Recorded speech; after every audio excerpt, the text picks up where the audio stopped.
Hello everyone, today I want to talk to you about two amazing websites that I use every single day to determine when to get in or out of the cryptocurrency market, when I might be able to sell, when I might be able to buy.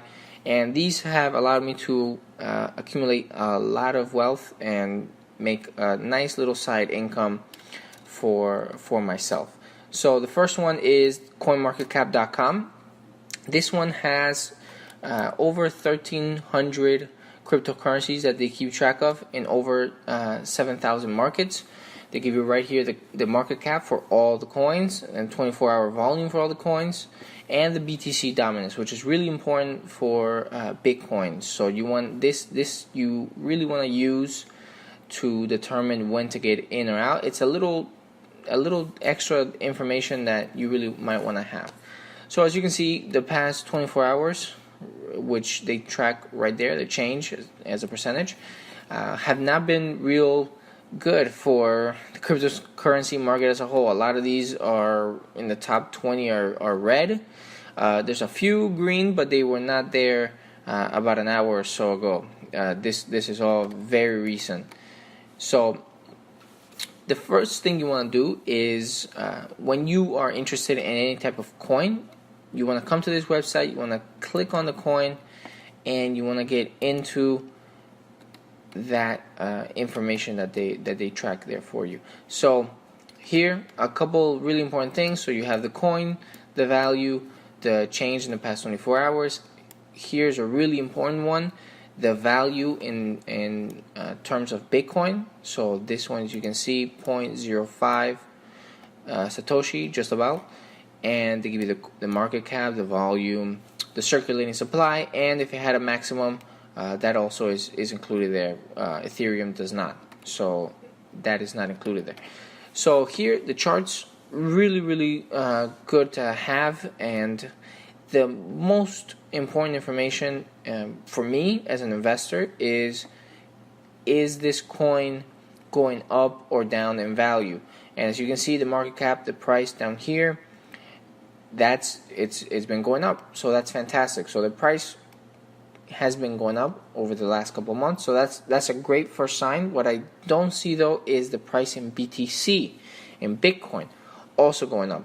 This one, as you can see, for the last just about 6 months, has slowly and steadily been going down, and that's not a good sign. That lets me know that I would have been better just buying Bitcoin, holding, and not getting into Ethereum. I would have made much more just buying into Bitcoin, holding it, and then buying Ethereum. If I later needed it, I would have been able to purchase much more Ethereum. So that's really important. The next tab here is the market tab. So here you can see all the different markets that they track. They have a ton for Ethereum, for example, is a big coin, so they track over 400 markets for Ethereum. The first one, obviously the biggest one, GDAX. In GDAX, 10% of the total Ethereum volume was from GDAX, and they give you the price right there. The next one, with just about 10%, is Bitfinex, and as you can see, there's a big discrepancy in the price. That is really good for traders. If the coin is fast enough for you to be able to send between exchanges, you might be able to make a little bit of money there. The next few tabs are the social, the tools, historical data. This is really, you don't want to get into this too much. The first two are the real big important ones, right? And like I said, the most important thing is the price in comparison to Bitcoin. Let me show you another coin. The only one that really has been, that I've been able to see that is consistently going up, but even then, not so much, BitConnect. So this one went up for a really long time, since it's only been in circulation for about less than a year. So it went up consistently over time, and then recently, a few months ago, it's just about a month, it's just been going down. So again, it would have been better just to buy Bitcoin, but this is a good sign. This is a really good sign for a coin where it might be a good idea for you to hold just a little bit, just maybe if it gets back to this area. But if you were smart enough to sell at the beginning, that's great. The price does keep going up. As you can see, the price does go up consistently over time. It's just the price in Bitcoin, which is the most important thing, does not. And here you can see the max supply. So that's really a really important thing. If you see that, it means that after this amount of coins, nothing more will be mined. So that's really, really important for the cryptocurrency market. We'd like to see that a coin has a maximum supply. That way the coin will not suffer inflation. It will deflate over time, and the value of the coins that you hold will also increase. As an investor, that's a really good thing, and has been a great argument for the cryptocurrency market. So the second website that I want to take you to is TradingView.com. This site is amazing for everything. If you don't know about this site, you can use this to track literally everything that you can trade, from the stock market to FX to the cryptocurrency market to crude oil, gold, any type of any type of anything you can track here. So the tracker that we want to use, the ticker that we want to use in this case is BTCUSD. This one, and you want to select Coinbase right there, which is GDAX. It's the same company, if you remember from the video I made a little while ago. So that one, you'll take you to this site. As you can see, some of the information there. This is some ideas that people will present, and you can just scroll through them if you like. But we're going to take it to the interactive chart, and this is amazing. They have great charts. The first thing you want to do is make sure that this is the 30-minute candles. That's this is how I trade the coins. So I also add some indicators. The exponential moving average, or the moving average exponential, whichever way they have it here. I memorized it in a different way, so excuse me. And the RSI. So this is the relative strength index, and that will give us another indicator that's really important to get in or out of a position. So you want to go right there in the little scroll wheels, format both of the moving averages, and you want to put the length of the first one at 13th. You want to change the color just to make them clearly visible. And the second one, you want to change the input to 34. And that will give you sort of a mid and short-term average. Okay, so basically what you want to do is wait for the red line, in this case the short term, to be under the blue line, or the longer term, and that's a signal to buy. So when the price is going down in the short term, that means the price might go back up, and most likely will go back up, so that is a great time to buy. That's not the only indicator that you want to use though. I also added the RSI, the relative strength index. So as you can see, the relative strength index will go below average right there. These two are really good indicators of when to buy. As you can see, the price still hasn't made it back up. It's still in the short term, so I won't be able to really show you that the price is going to go back up and when to sell for these examples. This one, for example, if you had gotten into this one when the line is really well below the RSI and for the exponential moving average, when both of these combine, that is usually a great sign to get into the market, to buy the coin. As you can see, the highs up here for this candle, 12,430. Right now we're in 14,582. Most likely the price will go up slowly over time, at least in averages. And so at this point you would be okay to sell. You made your profits, you're good to go. But I don't want to show you this example because this is already 2 in the short term. So I want to scroll back a little bit I want to show you some examples of when to sell. So right here is a really good example of when to sell. This one right here would have been a great indicator. I'm very conservative with my investments. I don't take very big risks, and that's done me well. But if you're a little more risky, maybe you can play with this a little bit more than I have. So for this one, for example, again, I would have probably sold my position here just because of just where it is. But it would have gone up just a little bit more. Again, just depends on your risk appetite. If you're willing to risk it a little bit more, you might want to hold a little bit longer. If you see this as a very aggressive return from where you should have gone in, and we'll go back and sort of see that a little bit.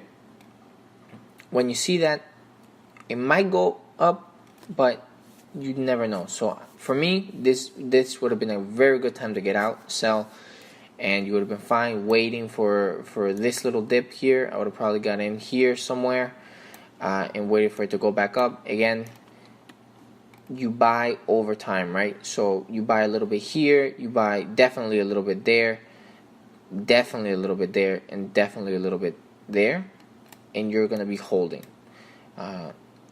You'll be holding all this time and just waiting for it to cross back up. Again, when it does shoot back up, this has been a couple of days where it's just been going down.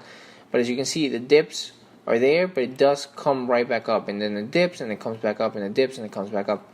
So maybe if you're a little more risky than I am, you want to take those risks, you don't wait for the line to cross. Or you do, maybe around here, you would have been okay to sell a lot of these positions here. So that's just depending on your risk appetite. For example, here, I would just scroll back. Let me see if, okay, this one. So this one's a really, really good example of when to get in and when to get out. This is a really long candle. As you can see, the price really, really dipped here.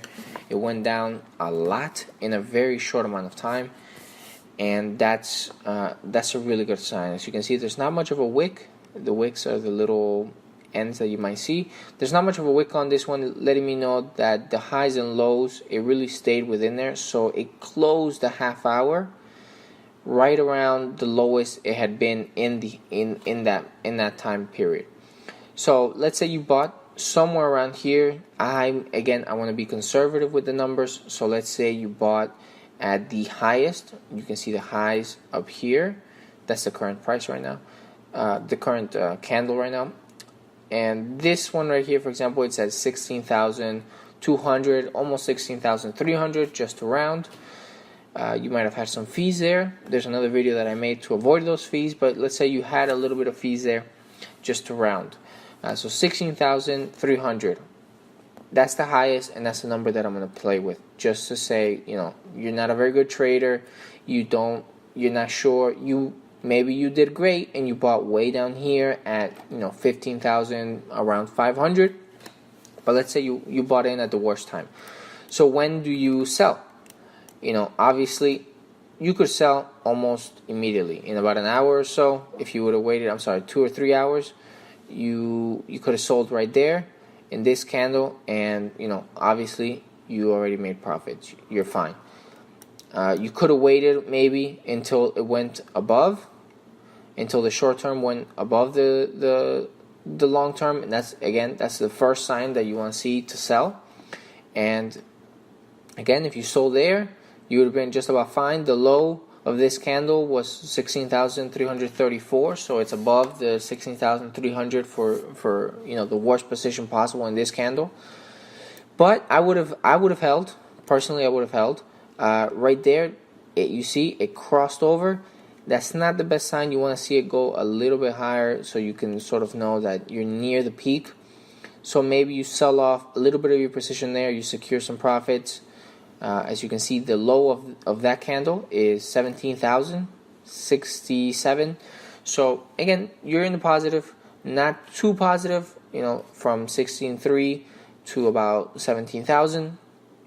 You're not too in the positive, but you're there. You had a good day or so of trading. You made your little profits, and that's how you build up That's how you build up your coins. So maybe you sold a little bit more there because you saw, it's gonna go back up.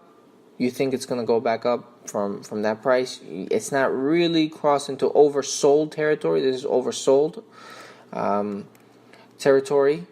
So I'm sorry, this is overbought territory. That's when you want to sell. So here, as you can see, it's not really too into that territory. It does go back down a little bit, and it goes back up. And here you might want to sell a little bit more. Maybe you sold a little bit more there. Again, I don't recommend selling everything on these little tiny crosses. You don't want to sell there. You want to wait a little bit longer. So I would have waited here, waited until a couple of days later when it crossed right there. And right there is where I would have probably sold the remaining of the position. Again, could I have done better? Obviously, yes. The price does keep going up. If I've sold at the peak 19,500. I sold here at 18,800. So if I sold there, obviously there was a little bit of more growth. There was about $1,000 left there that I could have made a little bit more profit. But again, I don't want to take that risk. I see that it's well over the averages here, and that's a really good sign that the price will probably go down soon. How soon, you never know, but soon enough. And just doing trades like that, often will get you just a little bit more income every single month. You'll get a few of these trades just about every single month, at least once a week. And that just slowly over time, you'll be able to grow the amount of coins that you have, and with that, you'll be able to make larger trades, and that will lead to more income for yourself, and slowly you'll be able to pay for some of your bills, maybe the light bill, the water bill, eventually the mortgage, and after that it might be your income. So this is a great little tip just to start you off, just so you can start seeing the patterns, just so you can start looking at the graphs. This is a great little tip for you to start off and sort of dip your toe into the cryptocurrency market. What are some good signs to get in? What are some good signs to get out? Again, two things you want to look for: the exponential moving average of the short term to be well above that of the longer term, and for the RSI to go well into the overbought territory. So once it goes there and the line crosses over, that's when you want to buy, when you want to sell, and when it crosses below, that's when you want to buy. And that is it for today. Thank you all for watching. Have a wonderful day. See you in the next one.